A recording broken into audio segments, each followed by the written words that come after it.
बिस्मिल्लाहिर्रहमानिर्रहीम। नाज़रीन अस्सलाम वालेकुम, मैं हूँ इमरान वसीम। नाज़रीन आज 12 अप्रैल है, दिन है मंगल का और साल 2022। आज के इस प्रोग्राम में दो बड़ी अहम ख़बरें आप नाज़रीन के साथ शेयर करेंगे। पहली ख़बर में हम बात करेंगे जो साबिक़ वज़ीर आज़म इमरान ख़ान की जो हमारे साबिक़ कप्तान की एक और वारदात पकड़ी गई है, जिसमें मुबैना तौर पर एक ही झटके में ख़जाने को करोड़ों रुपए का टीका लगा है। इस अहम तरीन ख़बर की तफसीलात आप नाज़रीन के साथ शेयर करेंगे। और दूसरी ख़बर में हम बात करेंगे कि वज़ारत-ए-उज़्मा की ज़िम्मेदारियाँ संभालने के बाद, वज़ारत-ए-उज़्मा का मनसब संभालने के बाद जो शहबाज शरीफ ने पहले 4 अहम फ़ैसले किए हैं, उन फ़ैसलों की तफसीलात आपके साथ शेयर करेंगे। और आपको ये भी बताएँगे कि उन 4 फ़ैसलों के पाकिस्तान की मईशत पर, पाकिस्तान की गवर्नेंस पर और पाकिस्तान की ब्यूरोक्रेसी पर क्या असरात पड़ेंगे। तो दूसरी ख़बर से गुफ्तगू का बाकायदा आगाज़ करते हैं और आपको बताते हैं कि वज़ारत-ए-उज़्मा का मनसब संभालने के बाद वो कौन से 4 अहम फ़ैसले हैं जो शहबाज शरीफ की जानिब से लिए गए हैं। नाज़रीन कल कौमी असम्बली में शहबाज शरीफ जो है पाकिस्तान के 23वें वज़ीर आज़म मुंतखब हुए। वहाँ से वो सीधे ऐवान सदर रवाना हुए और ऐवान सदर में सादिक संजरानी ने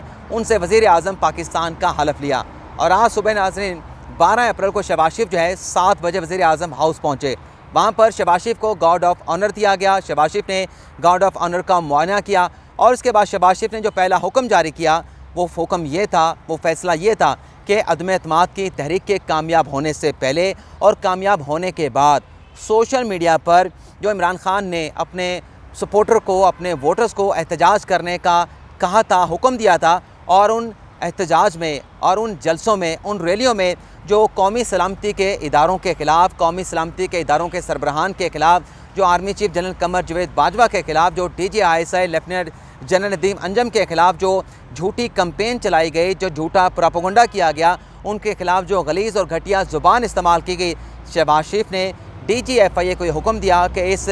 झूठी मज़मूम कंपेन के पीछे जो भी किरदार हैं उनके ख़िलाफ़ एक्शन लिया जाए, उनके ख़िलाफ़ कार्रवाई की जाए और कानून के मुताबिक उनके ख़िलाफ़ जो है वो कार्रवाई अमल में लाई जाए। तो इसके बाद नाज़रीन डेवलपमेंट ये हुई कि DGFIA ने साइबर क्राइम विंग को बुलाया और इस मामले पर साइबर क्राइम विंग ने DGFIA को ब्रीफ़ किया। और फर्दर इस हवाले से डेवलपमेंट ये हुई है कि ज़रा ये बताते हैं कि शहबाज शरीफ के इस हुक्म के बाद मुल्क भर से अब तक 8 ऐसे अफराद को गिरफ़्तार कर लिया गया है जिन्होंने अदम एतमाद की तहरीक के कामयाब होने से पहले और कामयाब होने के बाद सोशल मीडिया पे आर्मी चीफ़ के ख़िलाफ़, आर्मी चीफ़ के साथ साथ DGI के ख़िलाफ़ जो कंपेन चलाई और जो फ़ौज को बदनाम करने की कोशिश की गई, जो पाक फ़ौज और कौमी सलामती के इदारे ISI के ख़िलाफ़ जो घटिया और गली ज़ुबान इस्तेमाल की गई, ऐसे 8 लोगों को जो है वो जो ज़िम्मेदारान थे, जिन्हें ट्रेस आउट किया गया, उन्हें गिरफ़्तार कर लिया गया है। लेकिन नाज़रीन ज़रा ये भी बता रहे हैं कि इस हवाले से जो एक्शन लिया गया है, जो क्रैकडाउन किया जा रहा है, 50,000 पेजेस जो हैं वो शॉर्ट लिस्ट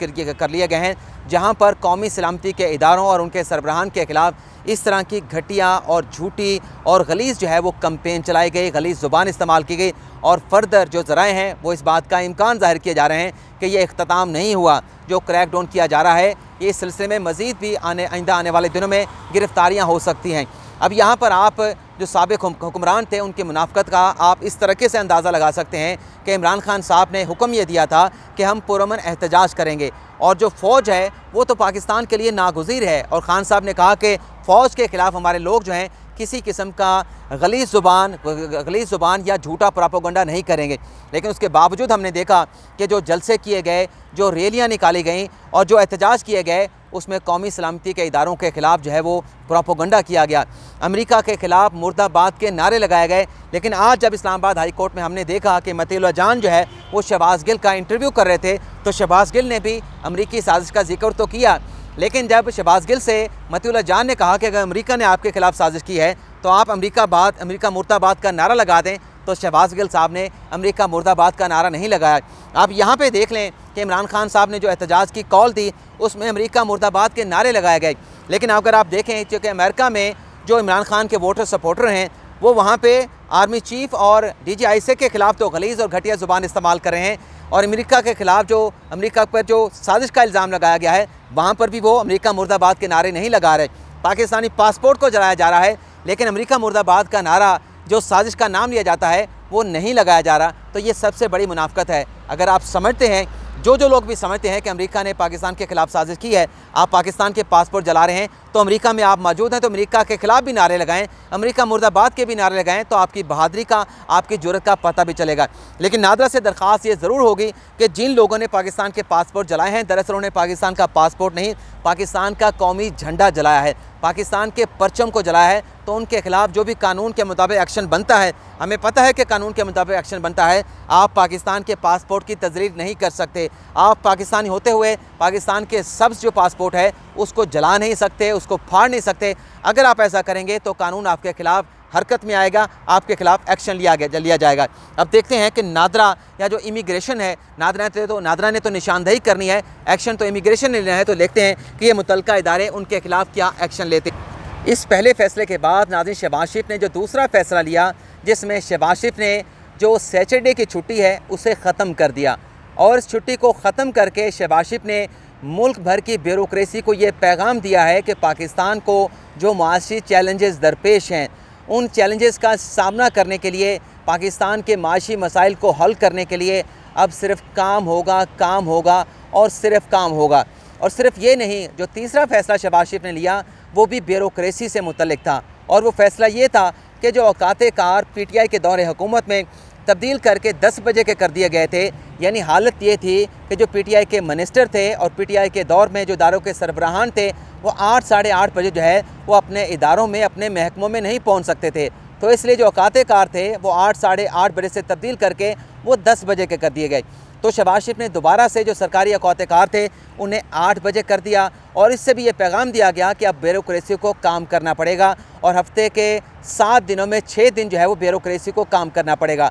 और शहबाज शरीफ जो ब्यूरोक्रेसी से जिस तरीके से काम लेते हैं, उनका ट्रैक रिकॉर्ड अपनी जगह पर मौजूद है कि वो सख्ती भी करते हैं, ब्यूरोक्रेसी को ओहदों से नवाजते भी हैं, लेकिन उन्हें ये भी चैलेंज देते हैं, उन्हें ये टास्क भी देते हैं कि अगर आपको किसी ओहदे से नवाजा जा रहा है, अगर आपको इज़्ज़त की जा रही है, आपकी हौसला अफजाई की जा रही है, तो आपको डिलीवर करके देना होगा। आपको गवर्नेंस की जो बेहतरी है वो आपके फ़ैसलों में, आपके एक्शन में, आपके जो भी इक़दाम है उसमें नज़र आनी चाहिए। इसके साथ साथ नाज़रीन जो चौथा फ़ैसला किया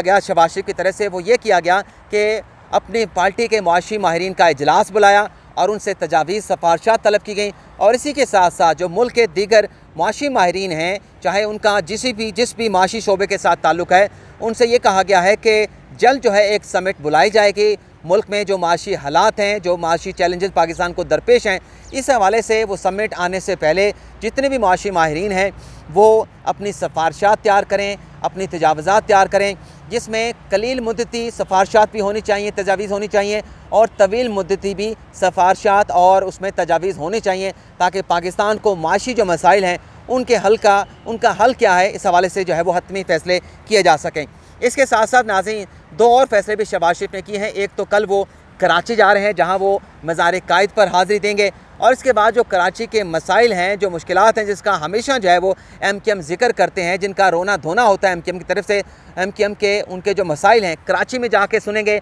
उनको हल करने की कोशिश करेंगे। कराची को एक अच्छा मालियाती पैकेज देने के हवाले से गौर होगा, और इसके साथ साथ जो वज़ीर-ए-आला सिंध हैं अपना मुराद अली शाह, उनके साथ भी शहबाज शरीफ की मुलाकात होगी। एक और अहम फ़ैसला वो ये है कि जैसा कि पिछले प्रोग्राम में हम आपको बताया था कि पाकिस्तान में डॉलर्स की बरसात हो सकती है, चीन की तरफ से, सऊदी अरब की तरफ से, मुत्तहिदा अरब अमारात की तरफ से, और जो गैर मुल्की सरमायाकारी है वो भी गैर मुल्की सरमायाकार भी पाकिस्तान में आ सकते हैं। तो अब ये खबर सामने आई है कि इसी रवा माह जो है शहबाज शरीफ जो है वो सऊदी अरब का दौरा कर सकते हैं, यानी शहबाज शरीफ के दौरा सऊदी अरब के इम्कान जो है वो ज़ाहिर किया गया है, और इसमें यह भी कहा जा रहा है कि इस दौरे में सऊदी अरब से शहबाज शरीफ जो हैं पाकिस्तान के लिए एक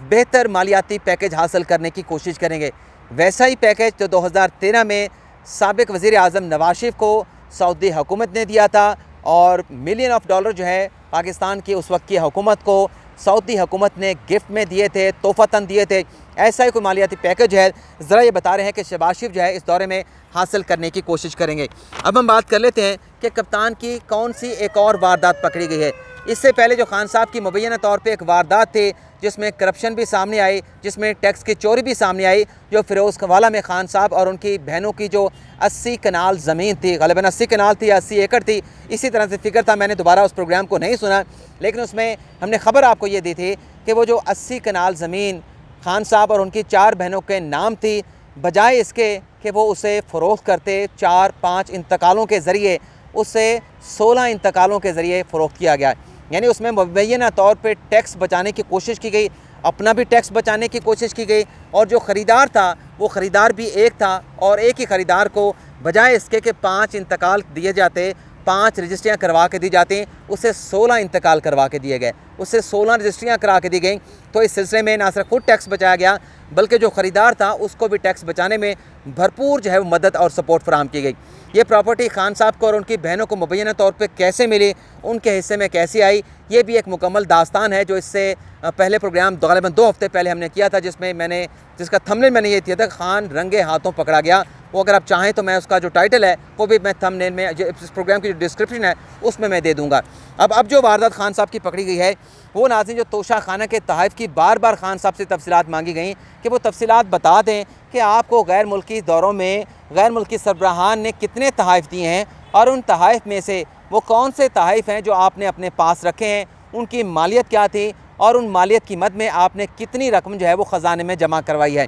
तो आज नाज़रीन खबर ये सामने आई है, मुख्तलिफ चैनल पे जो खबर चली है, वैसे तो उन दोस्तों के लिए ये बहुत बड़ी खबर है जो कहते हैं कि खान साहब ने वज़ीर आज़म होते हुए एक पैसा नहीं कमाया, एक पैसे की मुबैना तौर पे करप्शन नहीं की। ये तो अभी पहला दिन है शहबाज शरीफ को हलफ उठाए हुए। इसके बाद आप देखें कि हर गुज़रते दिन के साथ कितनी दास्तानें साबका हुकूमत के करप्शन की, बेज़ाब्तियों की, लूट मार की मुबैना तौर पे सामने आएंगी, आपके होश उड़ जाएंगे। तो ये जो खान साहब ने कारनामा सर अंजाम दिया है मुबैना तौर पे, इसमें यह खबर सामने आई है कि 18 करोड़ का हार जो गैर मुल्की सरबराह ने खान साहब को तोहफे में दिया था, वो लाहौर में फ़रोख्त किया गया 18 करोड़ रुपए का। लेकिन ख़बर में ये बताया गया कि 18 करोड़ का हार तो फ़रोख्त कर दिया गया, लेकिन ख़जाने में जो है वो चंद लाख रुपए जमा करवाए गए। मैं अभी भी इस खबर को नहीं मानूंगा, चलें मैं वो एक बेनिफिट ऑफ डाउट जो होता है मैं खान साहब को ज़रूर दूंगा, लेकिन सवाल ये पैदा होता है कि अगर किसी वज़ीर आज़म को कोई तोहफ़ा पसंद आ जाता है कि मुझे ये तोहफ़ा पसंद आ गया है, मैं इसे पास रखना चाहता हूँ, मैं इसे रिटेन करना चाहता हूँ,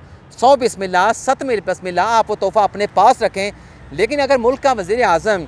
तोशा खाना में आने वाले तहाइफ जो उसको किसी वज़ीर आज़म ने दिए हैं, किसी मुल्क के सरबराहान ने दिए हैं, उन्हें मार्केट में बेच के पैसा बनाना शुरू कर दे, तो इस बात की इजाज़त तो नहीं दी जा सकती। आपको पसंद आया है, आप उसका 50% दे के वो तोहफ़ा घर ले जाएं, लेकिन ऐसे तहाइफ को बेच कर अगर आप पैसा बनाना शुरू कर दें, तो इसकी मेरे ख़्याल से किसी महज़्ज़म माशरे में किसी वज़ीर आज़म को, मुंतख़ब वज़ीर आज़म को, अवाम के जो मुंतख़ब वज़ीर आज़म होगा, बल्कि अवाम भी इस बात की इजाज़त नहीं देंगे। लेकिन मुझे पता है कि जो खान साहब के चाहने वाले हैं, जो खान साहब के वोटर सपोर्टर हैं, जो बग़ैर सोचे समझे खान साहब को फॉलो करते हैं, जो खान साहब के ख़िलाफ़ एक लफ्ज़ बर्दाश्त नहीं करते, वो अब भी इस मामले का दिफा करेंगे। लेकिन जो समझ बूझ रखने वाले लोग हैं, जो पढ़े लिखे लोग हैं, जिन्हें खुदा ताला ने अकल भी दी है, समझ भी दी है, और अल्लाह ताला ने उन्हें तालीम भी दी है, उनके सामने जब ये मामला आएगा तो वो 100 बार सोचेंगे कि हमने तो एक ईमानदार बंदा इसे समझा था, लेकिन मुबैना तौर पे जो उनके स्कैंडल सामने आ रहे हैं, जिसमें ख़जाने को करोड़ों रुपए के